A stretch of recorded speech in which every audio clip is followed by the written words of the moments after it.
bom, isso, desafio de falar sobre a COP, né? Há 10, 15 anos atrás ainda era meio assim, mas COP, por que é isso, né? Ainda era outro tipo de dúvidas e de questões, né? Hoje a gente está passando uma situação que é né, ao contrário, né? Muita informação sobre isso, né? Então acho que a gente tem mais que falar o que não é COP, o que não, né? Do que é COP, explicar também por que agricultura, mas ser agrônoma e trabalha com mudança do clima, o que tem a ver, né? Tinha muito essas perguntas, assim, era difícil de eu explicar, assim, para as pessoas, né? O que eu trabalhava. E hoje em dia acho que não tem mais isso, né? Assim, ninguém mais não tem mais esse estranhamento quando a gente fala de que a agricultura está na COP de clima e esses assuntos tão juntos. Então, acho que o desafio aqui um pouco meu vai ser dosar as informações, porque com certeza você já tem muitas informações sobre Convenção do Clima, sobre COP, sobre agricultura.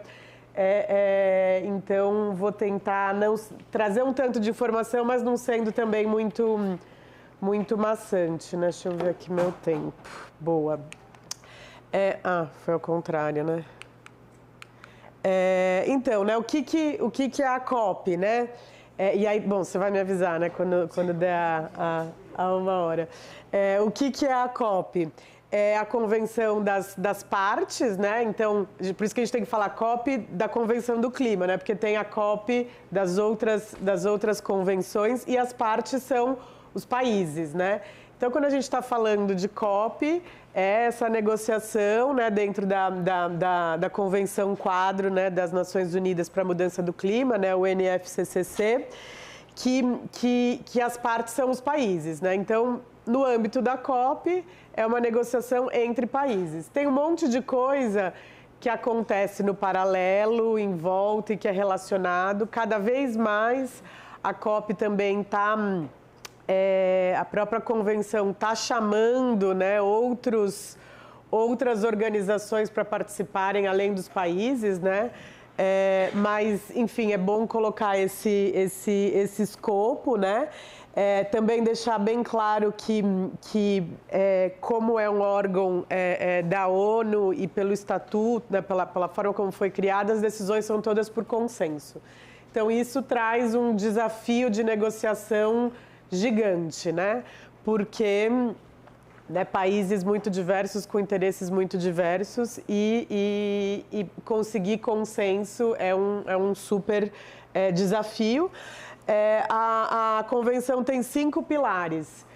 Mitigação, que é o que a gente mais fala, né, que é mitigar, né, reduzir a mudança do clima, né, reduzindo as emissões.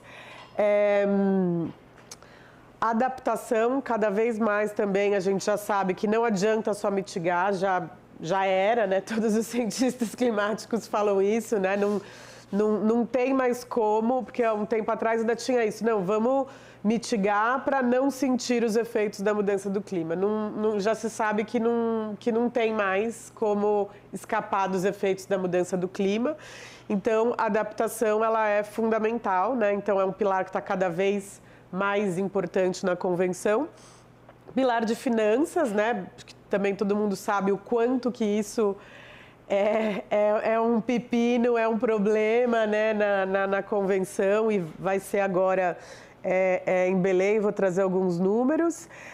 Tecnologia, porque tecnologia é muito né, a parte da solução, e isso também passa por transferência e trocas de tecnologias entre os países para que consiga se fazer mitigação, para que se consiga fazer adaptação em todos os setores. E capacitação, né? Então, os governos precisam aprender sobre isso, a sociedade precisa aprender sobre isso. E a própria convenção, então, trata disso, além, né, do IPCC, né, que é o órgão dos cientistas, mas a própria convenção trata dos assuntos de capacitação.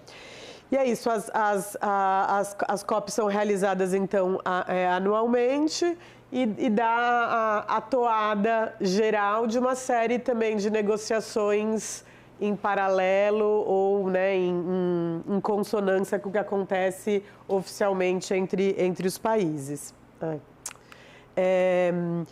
E aí a gente pode chamar, né, tem vários tratados, acordos, a gente ouve muito falar, mas é bom a gente entender a Conferência do Clima como um grande guarda-chuva. Debaixo da Conferência do Clima tem vários acordos, tratados, resoluções, né? Trouxe aqui de exemplo só o Protocolo de Quioto, o Acordo de Paris, que acho que são os principais, né? Mas a toda a Conferência do Clima, né, ou quase toda a Conferência do Clima, sai algum resultado, algum acordo, né? E aí são alguns com mais amplitude de efeitos, outros menos, né? Mas, enfim, é bom ter essa perspectiva e também entender, né, essas diferenças. Né? Tem algumas coisas, né, como eu falei, a questão do consenso, né? A questão das responsabilidades comuns, porém diferenciadas, né?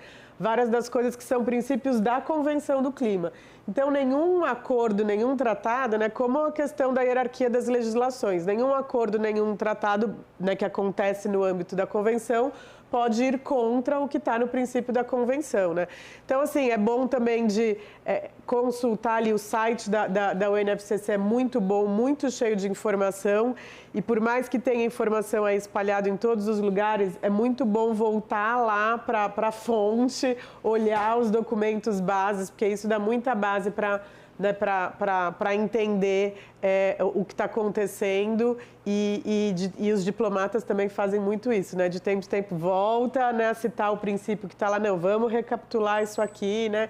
E claro, cada um também puxando para o seu lado, para o seu interesse, né? Então, esse princípio das responsabilidades comuns, porém diferenciadas, é quase que o mantra dos países em desenvolvimento, né? Que traz sempre essa questão de que os países emitiram historicamente carbono, né, gases de efeito estufa, de maneira distintas ao longo do tempo, então eles têm, né, culpas, né, responsabilidades distintas, e isso então deve ser levado em consideração sempre na Convenção do Clima como um todo. Sempre os países em desenvolvimento estão recapitulando esse princípio da Convenção, porque é importante, né, isso que eu estou falando, de recapitular os princípios da Convenção. E acho que é isso aqui dessa parte. Aqui, um histórico bem resumido. Na verdade, né, a gente podia, de novo, né, na Convenção, no site da Convenção, tem esse histórico bem detalhado, porque também é legal de ver, né, o que aconteceu a cada ano, né, e por que alguns são mais conhecidos do que outros, né? Então, aqui eu trouxe só um destaque para algumas das conferências que foram as mais importantes e significativas, em termos de resultado, né? Porque também é bom também lembrar que para atingir um resultado, a negociação acontece, né, vários anos antes, né? Então, tem aquilo que a gente chama de conferência de meio do caminho, né? Uma conferência que vai sair resultado, uma conferência que vai ser negociação, digamos, mais interna, né? E tudo isso é importante, né? Claro que às vezes quando a gente está do lado de fora fala, putz, mas não saiu nada de importante aí, né, dessa convenção. Mas, enfim, é parte do multilateralismo e parte da natureza mesmo desse tipo de negociação. E aí quem acompanha aí as negociações fala, não, mas fez diferença porque tinha, sei lá, 80% do texto estava entre brackets, que é o que não está decidido, e agora tem só 20%, né? Então a gente vai vendo como de um ano para o outro o texto vai afunilando, né? Porque começa com muitas opções, até irem decidindo, irem concordando, né? E isso é um processo mesmo de formiguinha e que, de certa forma, é um pouco maçante e difícil de acompanhar. E até a convenção sofre um pouco essa crítica, né? De é muito demorado, é muito... Não tem como ser de outro jeito. Exatamente, não tem, é parte da diplomacia, não tem muito como ser, exatamente, não tem como ser, e esse assunto está exatamente em voga, né? o multilateralismo, o sistema das Nações Unidas é assim, né? Poderia ser de outra forma se fosse outro sistema, né? E acho que isso vai ser muito trazido esse ano, né? O Brasil está muito imbuído também esse ano de trazer toda essa dinâmica, né, que tá se acontecendo de questionamento, de fragmentação do multilateralismo e de defender isso como uma coisa importante, né? Assim, a gente é demorado, é difícil, é complexo, mas é a forma mais né, justa e equilibrada e principalmente, né, os países em desenvolvimento ou os países não tão poderosos também têm, de certa forma, se agarrar a isso, porque é a nossa chance também de ser ouvido e de participar. Então, né, lá em 92, aqui, né, foi no Brasil, foi criada a Convenção do Clima. Ainda, como eu falei, ainda era um assunto que era meio, mas será que é mesmo? As pessoas ainda falavam, será que tem mesmo mudança do clima, né? Ainda era uma coisa assim muito distante, muito de cientistas, né? Muito de climatologistas, uma coisa assim realmente muito distante né? dos governos, da população, então, né? Mas, enfim, já em 92, por isso que foi criado, já se tinha esse consenso entre os cientistas de que a mudança do clima era real e era um problema que tinha que ser tratado de maneira né, em conjunto entre todos os países, né? Que é aquela situação como, né, defesa sanitária. Não adianta só um país resolver. E, né, não existe fronteira para a mudança do clima, então não adianta ser resolvido de maneira isolada, né? Em 97, então, né, se for pensar assim também, nem foi tão demorado, né? Foi aprovado o protocolo de Kyoto, que acho que aí também, de certa forma, trouxe essa popularização para o conceito de mercado de carbono. Mercados ambientais, já existiam algumas experiências, mas bem pequenas, né? Nos Estados Unidos, o protocolo de Kyoto trouxe pela primeira vez um mercado global, né, de emissões. E trazendo esse conceito, né, de que os países desenvolvidos tinham um limite para emitir, os países em desenvolvimento não tinham. Então, os países desenvolvidos podiam comprar projetos de países em desenvolvimento. Então, tinha, né, isso, anexo 1 e anexo 2, né, mas basicamente países desenvolvidos e países em desenvolvimento. E é aí que né, esse conceito de mercado de carbono se populariza. Vários projetos no Brasil participaram disso, né? Acho que o setor sucroenergético é um exemplo disso, né? Mas, enfim, também de tratamento de efluentes. O agronegócio no Brasil participou de diversas formas, né, em projetos de carbono nessa fase aí do protocolo de Kyoto. Ainda está se discutindo, na verdade, como vai se fazer a transição dos créditos, mas acho que isso também é muito específico.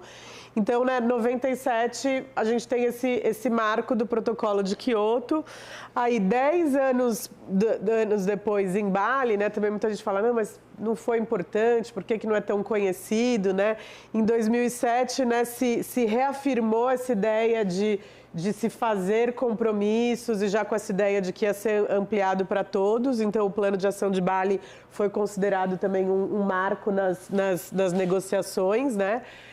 Pensando nessa repactuação de que todos os países iriam fazer um novo pacto, que chegou em 2015, né, no Acordo de Paris. Para mim é fácil de marcar, eu estava grávida quando eu fui para Paris. Minha filha tem 9 anos, então nunca vou, vai ser fácil para mim guardar a idade do protocolo do Acordo de Paris. E o Acordo de Paris, entre várias coisas importantes, ele foi esse marco porque ele trouxe responsabilidades, trouxe metas, né? Porque antes sempre se falava isso, né? Não, o Brasil não tem meta, né? Os diplomatas sempre corrigiam, né? Quando a gente falava, não, porque o Brasil tem esse... Não, o Brasil não tem meta, o Brasil não tem meta, né? também os diplomatas sempre corrigindo a gente quando tinha esses comentários de que o Brasil também já fazia coisas, né? Já fazia esforços de mitigação, mas era sempre esse cuidado dos diplomatas. Não, o Brasil não tem meta, o Brasil não tem meta. A partir do Acordo de Paris, os países passam a ter metas que são baseadas nas suas circunstâncias, né? Por isso esse nome, né, das contribuições nacionalmente determinadas, né, as NDCs, que cada país, então, né, fizeram uma conta. Olha, a gente precisa ter essa redução aqui de emissões. Cada país fala o quanto consegue contribuir aqui. Foi mais ou menos essa lógica, essa costura que foi feita. E aí cada um fala quanto vai conseguir e quanto e como quiser, né? Por isso que essa questão do nacionalmente determinada. Agora, o que está em discussão nesse momento é porque o que cada um falou que ia reduzir não fecha a conta do que precisa reduzir globalmente. E aí entra em outro pilar, né, do Acordo de Paris, que era uma ambição crescente, né? Você nunca poder reduzir a sua NDC, mas só aumentar, né? Isso também é acordado lá em Paris. E desde então, né, 9 anos se passaram e só o ano passado, em Baku, que terminou-se o que chama de livro de regras do Acordo de Paris. Porque o Acordo de Paris é aquele documento, acho que são umas 20 páginas. De novo, também é interessante também voltar para o texto para recapitular o que está escrito. Só que, né, como uma lei que precisa ser regulamentada com vários detalhamentos foram sendo feitos nos anos seguintes, e o ano passado que se terminou esse livro de regras do Acordo de Paris. Então, assim, né, agora a gente tem todas as regras definidas, né, digamos assim. Então, esse aqui é um histórico, né? E aqui, né, depois vou detalhar um pouco mais o que vai ser falado né, os grandes assuntos de Belém, mas esse termo, né, o Global Stock Take, né, esse balanço global, que é o que se diz, né? Isso aqui é o que a gente precisa reduzir, né? Os cientistas nos falaram que a gente precisa reduzir isso, né? Porque estava indicado que a ideia de reduzir até 1,5 graus, né? Bem menos que 2 ou até 1,5. E para se chegar a 1,5, precisa-se, né, de esforços, e é esse que é o tal do Global Stock Take, o balanço global. E é isso que está precisando ser revisto, porque não está fechando a conta, né? E aí, indo para os assuntos das emissões, eu gosto sempre também de trazer essas bases, né? Por mais a gente fala de muitas coisas hoje que geram emissões, né? Tá todo mundo acostumado com essa coisa da pegada de carbono e tal, e a gente vai falar bastante sobre agricultura aqui, claro, que é o foco, mas é importante a gente ter essa ordem de grandeza, né? Quando a gente fala de emissões globais, né? O grande responsável pelas emissões globais no mundo é a energias fósseis, né? Então, assim, 75%, né, esse dado de 2021, mas infelizmente não mudou muito de lá para cá, até por isso que também não tem problema estar com esse valor, né? Mais de 70% das emissões são de energia fóssil. Então, quer dizer, é esse o assunto principal da Convenção do Clima, é disso que a gente está falando, né? Os esforços de mitigação no mundo são principalmente voltados para a energia, porque é esse, de longe, né? Muito de longe, né? O maior emissor. A gente vai deixar as perguntas para o final, porque está gravando e também para facilitar, mas vai ter um tempo para perguntas, tá? Então, é muito importante ter isso claro, né? Ainda mais porque a gente, estando no Brasil, isso é totalmente diferente, porque nós somos muito diferentes do resto do mundo, né? O Brasil tem um perfil de emissões que é muito diferente do restante do mundo. Então, aqui, uso da terra, né, que isso é como oficialmente são chamados os setores, né, da economia. Uso da terra, mas que no caso aqui do Brasil é desmatamento, e agricultura, na sequência, são os principais emissores, né, totalmente distinto, né, então perto de 40%, isso aqui também é o mesmo ano, 2021, para a gente poder comparar. Perto de 40% desmatamento, agricultura 30%, e assim, é muito, né, para um país, né, relativamente industrializado, né, e de grande porte como o Brasil, porque, em geral, só países muito pequenos e pobres que têm agricultura como grandes emissores, né? Tem Nova Zelândia também um perfil importante, a agricultura tendo um perfil importante. Mas enfim, conta a fixação também ou só a emissão? Sim.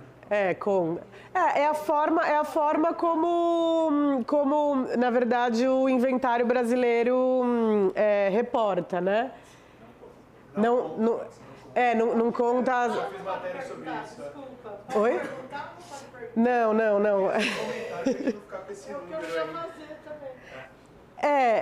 Bom, a gente pode depois voltar para isso. Tem essa polêmica, né, do que conta, mesmo na parte de uso da terra, né, de restauração, enfim. Mas isso assim, poderia se contar, né, pelas regras, pode-se contar. E aí é uma questão do Brasil, como ele calcula o seu inventário, né? Mas, de qualquer forma, essa é a grande referência. E também não sei se isso, de qualquer forma, por mais que possa mudar alguma coisa, se a gente fosse colocar o que contava, a gente tem esse perfil diferente porque tem muito desmatamento e porque a matriz energética brasileira é muito limpa, né? Então, isso é uma característica da nossa economia que é muito distinta de todos os outros países, e claro que também tem a ver com a agricultura, né, e tudo mais. Então, assim, por mais que possa ter, né, e a gente pode questionar essas questões dos números, esses são as grandes participações, né? E aí, por isso que aqui no Brasil a gente fala muito de uso da terra e a gente fala muito de agricultura. Mas, mundialmente falando, o grande problema é a energia, né? Acho que é bem importante deixar isso claro, e até por isso também que o Brasil, historicamente, também sempre teve uma posição de manter o foco, né, na energia, na mitigação, porque internacionalmente, em termos de importância para a mitigação, é isso que importa, né? Aí ou é o que mais importa, né? Na verdade, todos os esforços de mitigação são importantes, mas o principal é a mitigação em termos de redução de energias sujas fósseis, né? Aí o Acordo de Paris, né? É ele que está vigente hoje, né? Como eu falei, o livro de regras foi terminado ano passado, e é ele que define, né, o regramento da Convenção do Clima, nessa questão de limitar até bem menos do que 2 graus, mas idealmente 1,5 ponto, e os cientistas já falam que realmente precisa ser 1,5 ponto, que talvez nem se consiga chegar num 1,5 ponto, mas enfim, essa a meta, né, em termos de horizonte. E as NDCs que foram apresentadas pelos países e que são revisadas continuamente, né? Agora, em setembro, vai ter mais uma rodada de revisão das NDCs. Então, também, né, para ficar atento, vai ser bem importante, né, esses anúncios das NDCs. Eu vou mostrar depois as NDCs brasileiras, mas, enfim, todos os outros países vão apresentar, e ou eles reapresentam a mesma, né? Mantemos essa mesma redução ou aumenta a ambição, né? Isso em setembro, e é importante que isso saia antes da Convenção do Clima, porque daí na Convenção do Clima tem o elemento para negociação, né? E aí, uma coisa também que foi outro destaque do Acordo de Paris também foi essa meta global de adaptação, e é um dos assuntos que vai ser tratado agora em Belém, né? Porque antes tinha só meta para mitigação e adaptação ficava um tema, de certa forma, meio solto, né? Assim, subjetivo. Quando você passa a ter meta de adaptação, né, você consegue quantificar melhor os esforços, as ações. E agora o que está sendo discutido como, né? Como mensurar essas metas. E aí, os assuntos também, né, que junto com a adaptação, essa questão de fortalecer, né, a resiliência e lidar com as vulnerabilidades, né? E aí, para alguns países, isso é especialmente sensível, né? Os países insulares, mas, enfim, todos os países têm as suas vulnerabilidades, isso também é tratado de maneira global. E um ponto muito importante, que é o financiamento, né? Como a gente já falou aqui. Desde sempre também tem essa questão que é embasado nas responsabilidades comuns, porém diferenciadas, de que isso foi importante para se fechar o Acordo de Paris, sim, vamos ter metas, então, os países em desenvolvimento, mas a gente precisa de apoio para conseguir atingir essas metas, né? E aí, saiu essa meta inicial de 100 bilhões de dólares anualmente de contribuição e que nunca foi cumprida, né?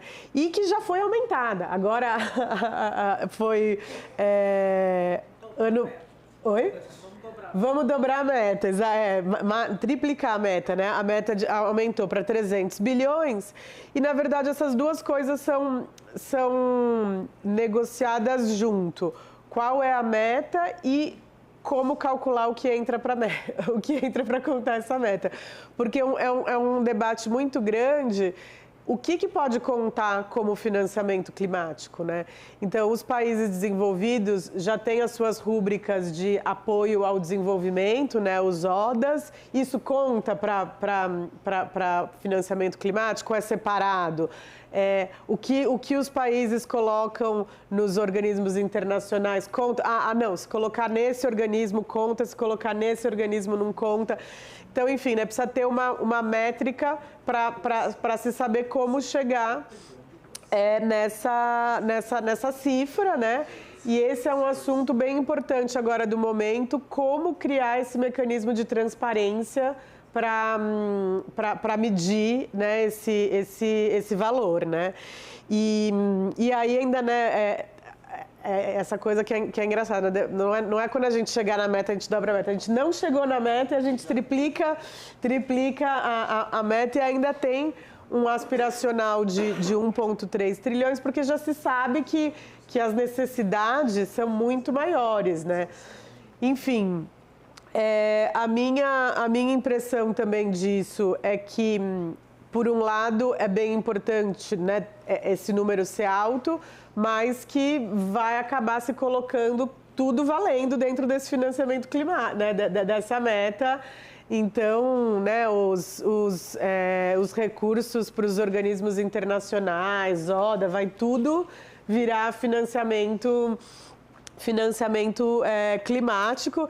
E, enfim, a gente também está numa situação tão difícil e problemática do multilateralismo, né, e do financiamento para isso, que também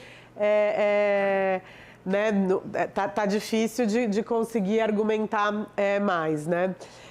E aí os mecanismos de mercado que foram criados no Acordo de Paris pelo artigo 6, né, bem importante a gente também voltar lá e ver, e tem os artigos, o 6.2 e o 6.4, que trouxe essa diferenciação, que é as abordagens cooperativas, quer dizer, como se fosse um mercado entre países, né? Então, o Brasil se compromete a reduzir 60% de redução. Só que se eu reduzir 70%, esses 10% que eu reduzir, eu poderia comercializar para um país que não conseguiu atingir sua meta, né? Seria mais ou menos essa ideia desse mercado entre as reduções dos países.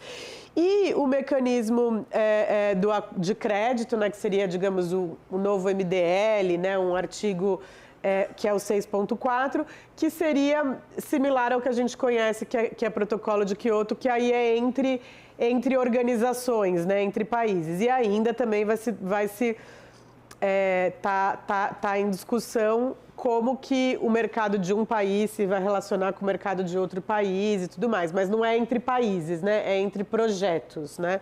Então tem essa diferença entre os mecanismos de mercado. Então, quer dizer, foi ampliado a possibilidade de usos de mercado no Acordo de Paris.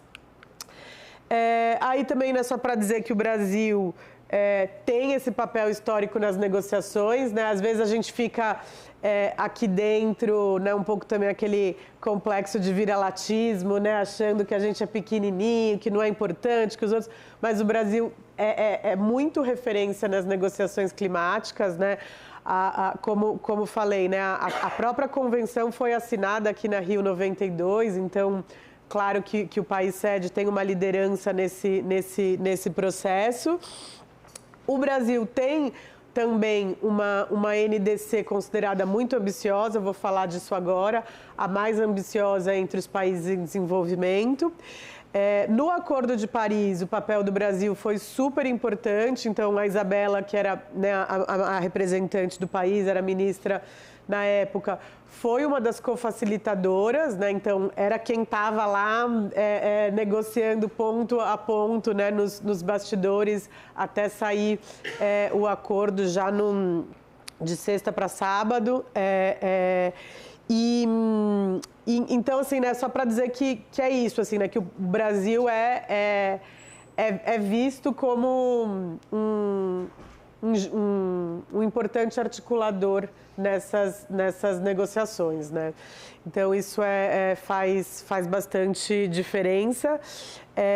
E é isso, né? Hoje a gente está, depois vou falar também mais disso, a gente está num momento especialmente difícil pela questão da geopolítica brasileira e que também o Brasil, tradicionalmente na diplomacia de maneira geral, tem essa característica de falar, de fazer pontes, né? Tanto com países em desenvolvimento como desenvolvidos, países grandes, países pequenos, né? De ser um articulador e de ser, assim, aparentemente amigo, né? de todos, né? Essa é a visão do Brasil na ONU, na geopolítica de maneira geral.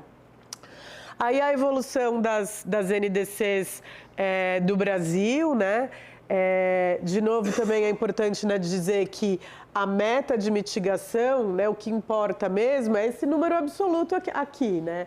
É isso que importa ali para o balanço global, para saber quanto que o país está se comprometendo a reduzir, porque é com base nisso que vão fazer as contas, né? Porque tem que saber, isso significa o quê? Menos 1,3 gigatons, daí menos desse, e soma para ver se está batendo nesse mercado, nesse balanço global, que é o Global Stock Take.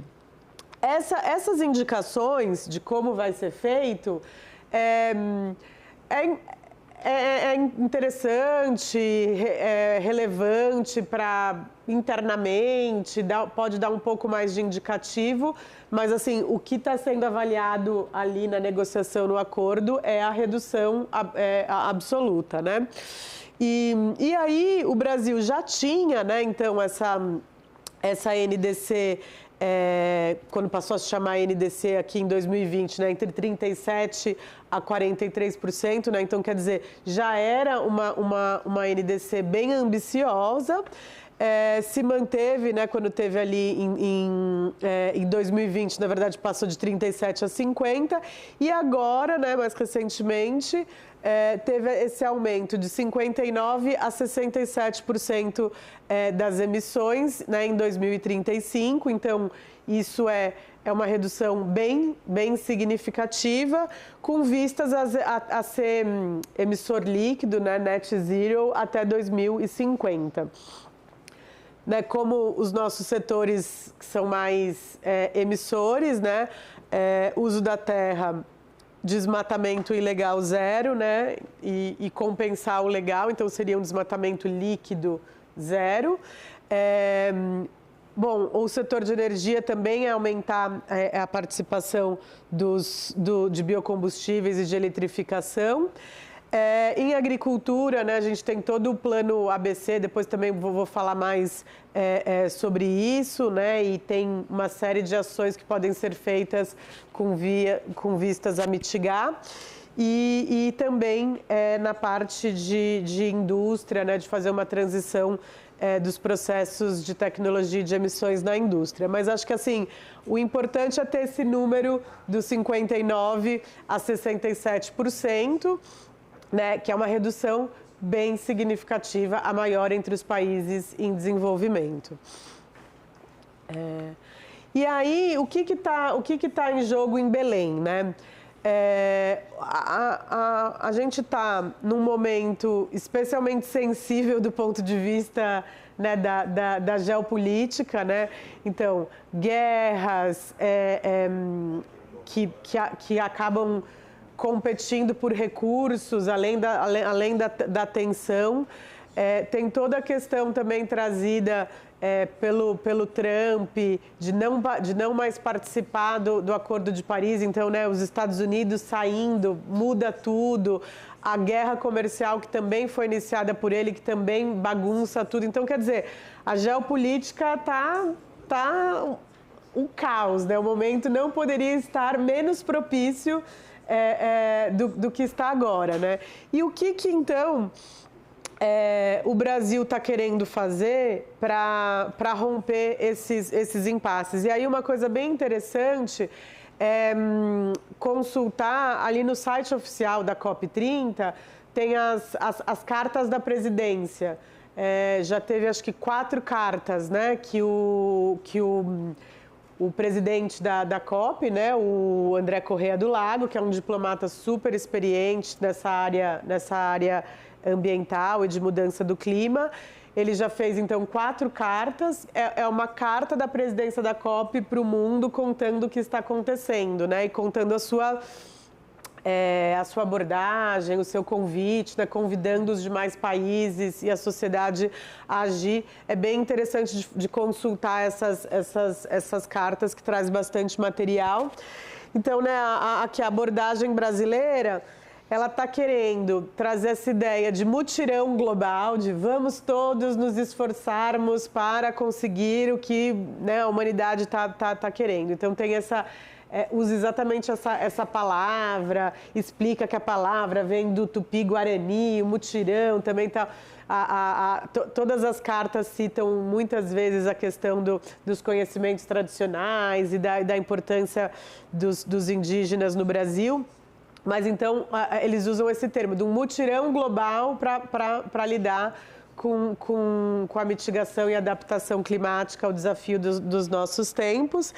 E essa questão de círculos de liderança, né? Como eu estava falando ali no começo, né? Que sempre trabalhei muito fazendo essa perspectiva. Não, isso aqui que você está falando não é assunto de COP, né? É assunto de mudança do clima, tem empresa que está fazendo, mas isso aqui não é um assunto de COP, né? A gente sempre gosta, os diplomatas brasileiros também sempre trabalharam nessa linha. Ó, isso aqui é um assunto à parte, né?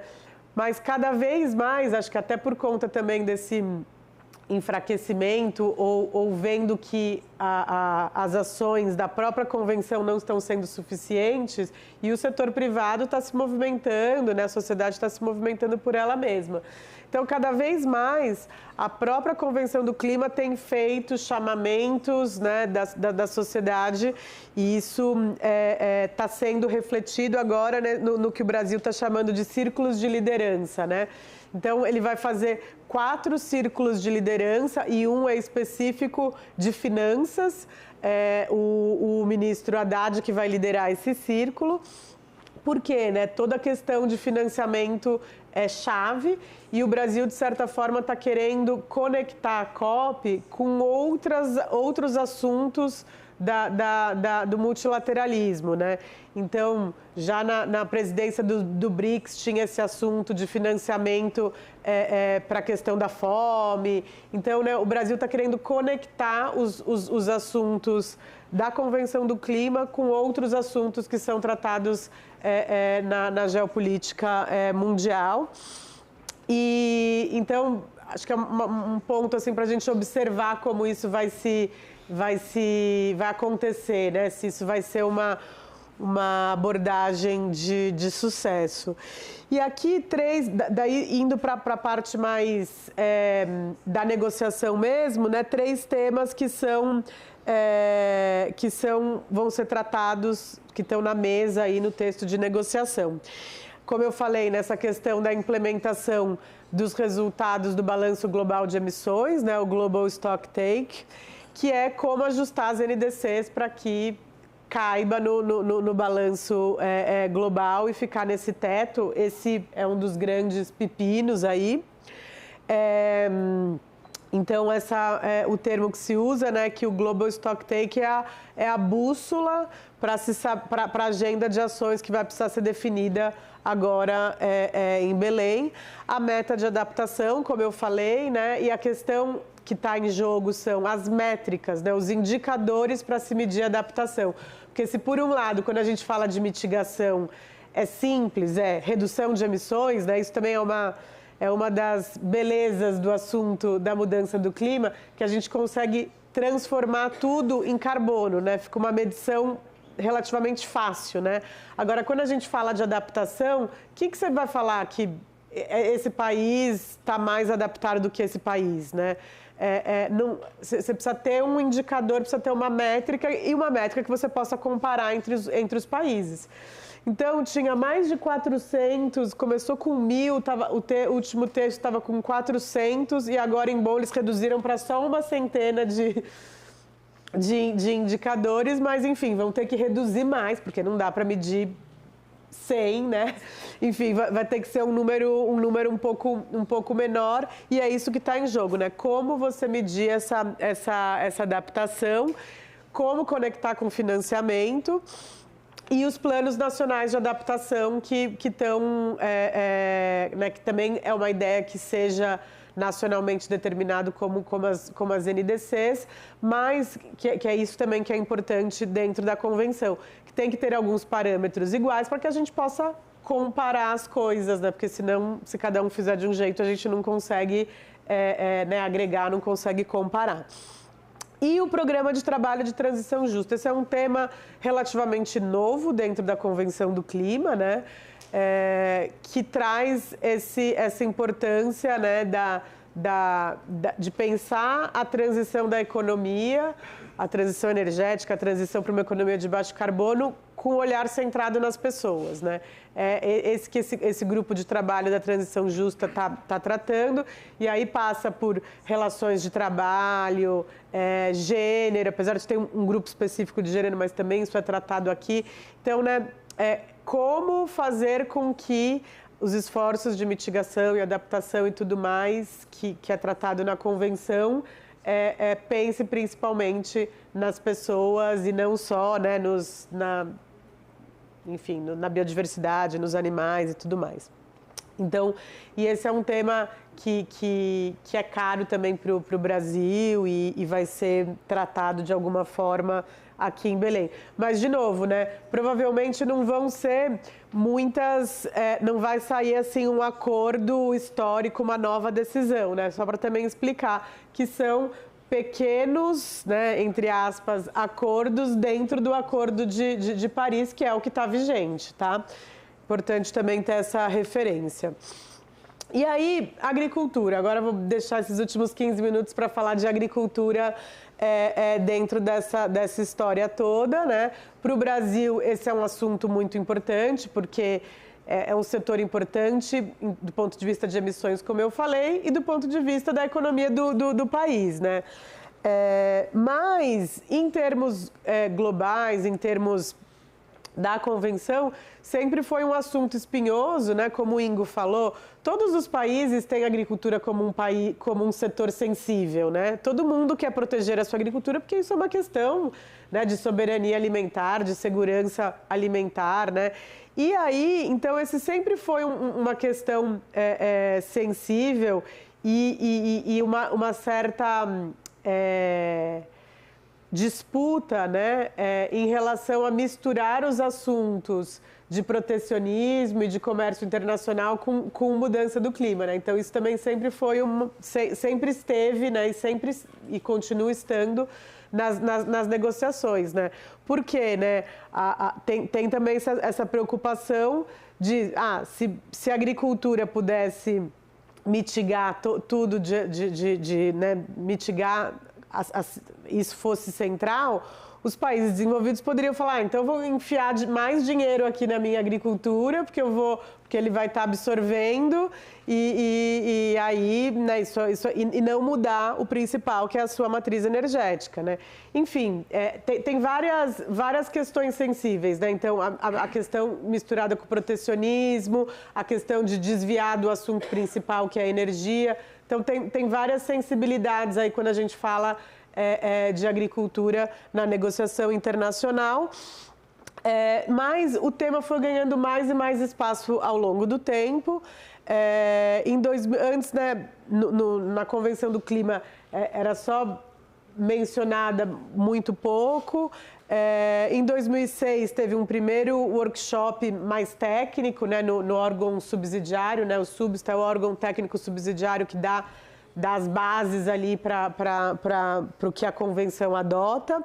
No plano de ação de Bali, que eu falei que foi essa referência, né, que ia guiar as ações, se comprometeram a aprofundar o assunto em agricultura. E aí, com essa ideia aqui, né, de trocar experiências, né? Então, em 2011, que foi lá na COP em Durban, na África do Sul, isso é tido como um momento ali importante de falar, não, vamos então falar sobre o assunto de agricultura e trocar experiências, até porque precisa também ter um certo nivelamento do assunto, porque a agricultura é feita de formas diferentes nos vários países, né? E desde então, o assunto foi evoluindo nessa linha de colocar os assuntos na mesa, nivelar conceitos, nivelar experiências e trocar informações. E aí as referências em termos né, de momentos importantes é o trabalho conjunto de Coronívia, né, que surgiu aí em 2017 e que depois de anos de trabalho foi substituído pelo trabalho conjunto de Sharm el-Sheikh. Sharm el-Sheikh é um trabalho conjunto para vários assuntos, inclusive agricultura e segurança alimentar, que é, digamos, o que está vigente hoje, né? Então, né, o que aconteceu de importante nesse grupo de Coronívia foi a percepção de que a agricultura também podia ser parte da solução, né? Acho que isso é um assunto bem importante, né? E a agricultura tem essa questão de múltiplos efeitos, né? Ela pode ser emissora, ela pode ser mitigadora se ela reduzir, ela é vulnerável porque ela sofre muitos efeitos da mudança do clima, né? Então, ela tem essa multidimensionalidade, né, das ações de agricultura em relação à mudança do clima. E isso foi amadurecido ao longo desse processo do grupo de Coronívia, né? Então, assim, não pode se falar só em mitigar, mas também tem que falar de adaptação, também tem que falar de vulnerabilidade, né? E isso avançou bastante no âmbito, né, da convenção. E aí também, né, destacando que a inovação, né, financiamento e tecnologia são importantes para isso.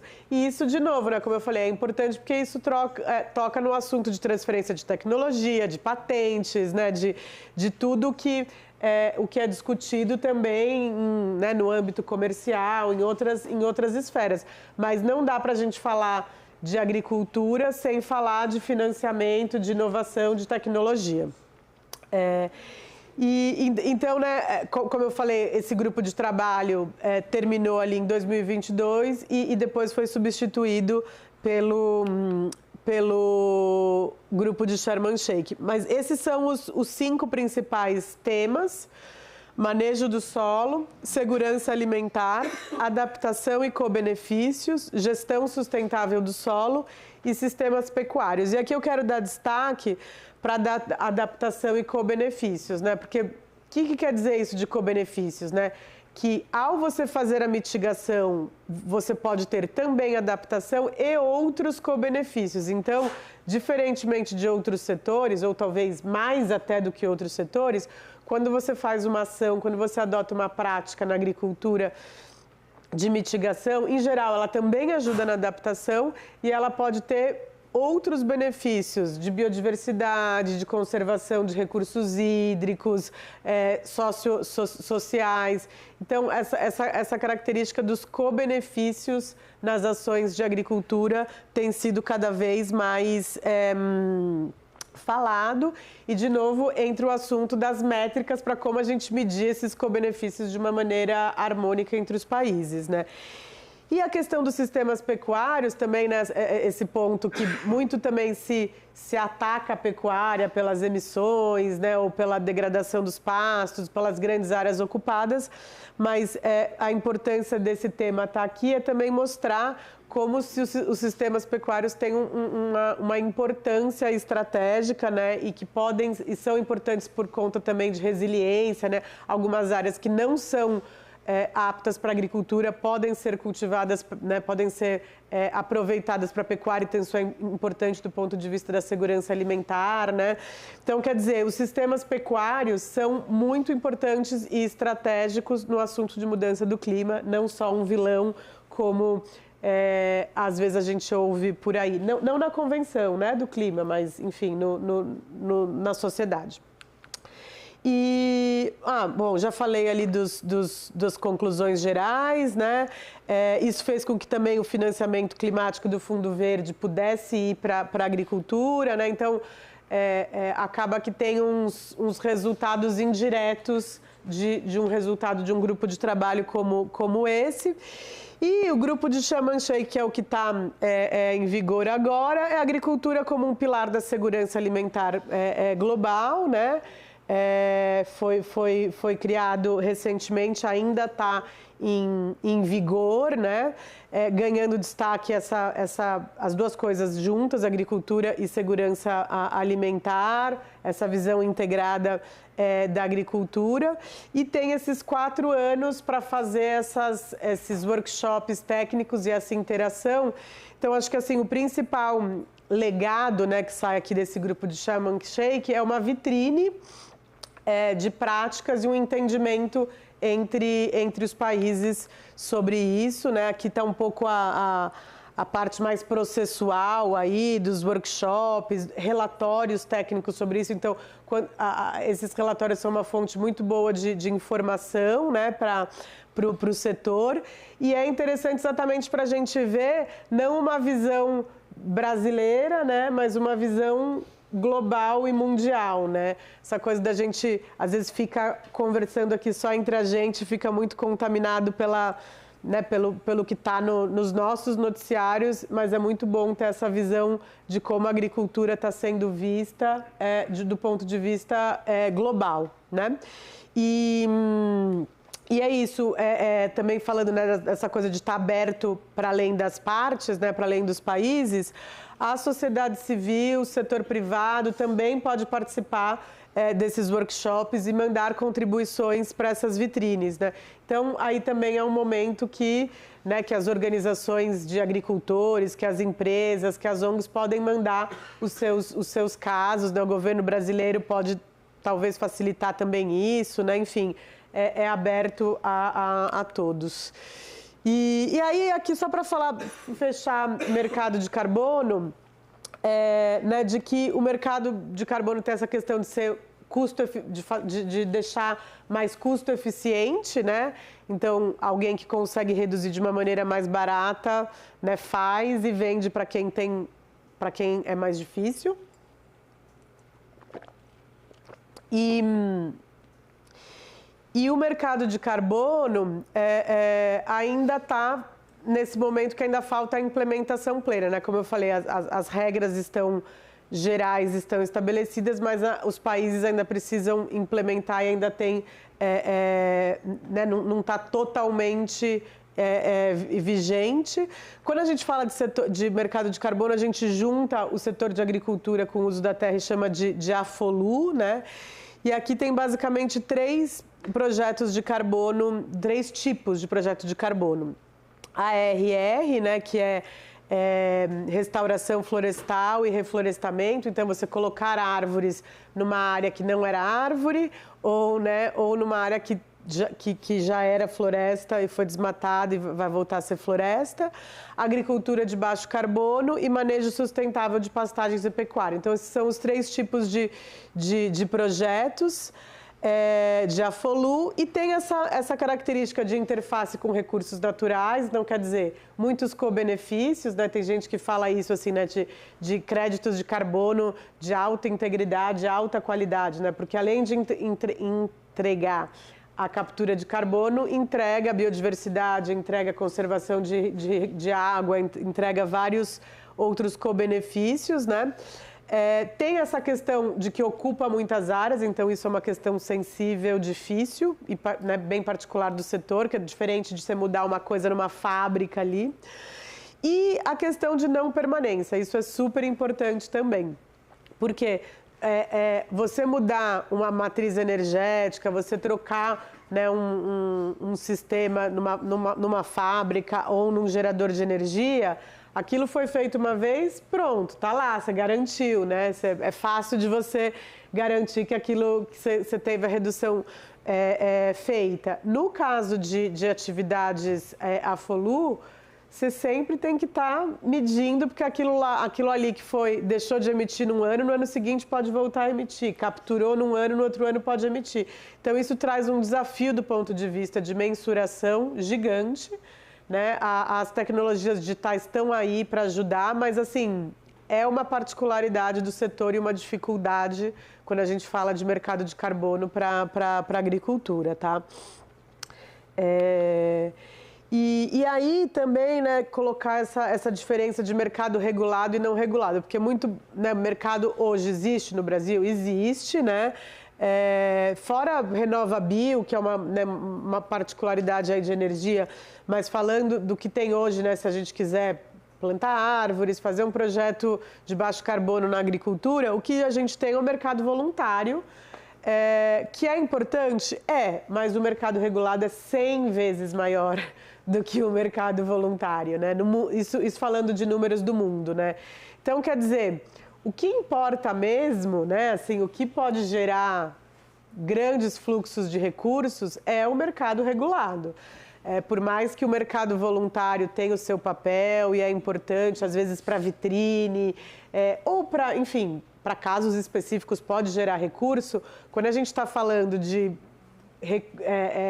grandes volumes de dinheiro, isso vai ser conseguido com o mercado regulado, tá?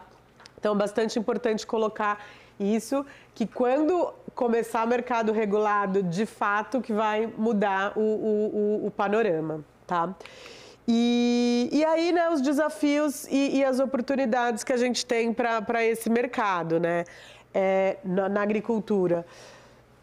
A princípio, uma alta demanda por créditos, porque também tem muita gente que prefere, né, no mercado voluntário principalmente, prefere os créditos no setor de AFOLU por conta dos co-benefícios.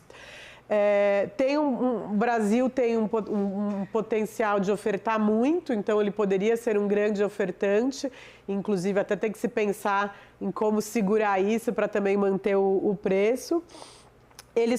Os créditos de carbono podem ajudar a financiar a transição de sistemas produtivos, projetos de restauração, adequação ao Código Florestal, enfim, pode ser uma fonte de receita muito importante para mudar paisagens rurais, para mudar setores, né? Então atrair muito investimento, já falei dos co-benefícios. Agora, falta de segurança jurídica, né? Com esse nosso sistema fundiário que a gente tem no Brasil, é muito complicado e muito difícil, tá? um custo bem elevado para desenvolver os projetos, então tem que pensar também como fazer coisa agregada, como baratear, como fazer uma operação que faça sentido do ponto de vista operacional, né? Porque acaba que muitas vezes é muito mais caro do que um projeto em outro setor, né? De energia, de indústria. Tem essas incertezas, né? Tem esse problema da credibilidade. Por isso que é importante isso ser construído no Brasil com muito cuidado, né? E um desafio muito importante que é a inclusão de pequenos produtores, né? Os agricultores familiares, né? Como a nossa legislação chama. Seria bem importante o mercado de carbono ajudá-los nessa transição, porém é mais caro ainda fazer projeto em pequena escala. Isso é um super desafio que, né, poucas experiências hoje para lidar com esse problema e a gente vai ter que enfrentar se a gente quiser usar receita de mercado de carbono para apoiar a transição da agricultura de baixo carbono, especialmente aí entre agricultores familiares, que é quem mais precisa de apoio, né?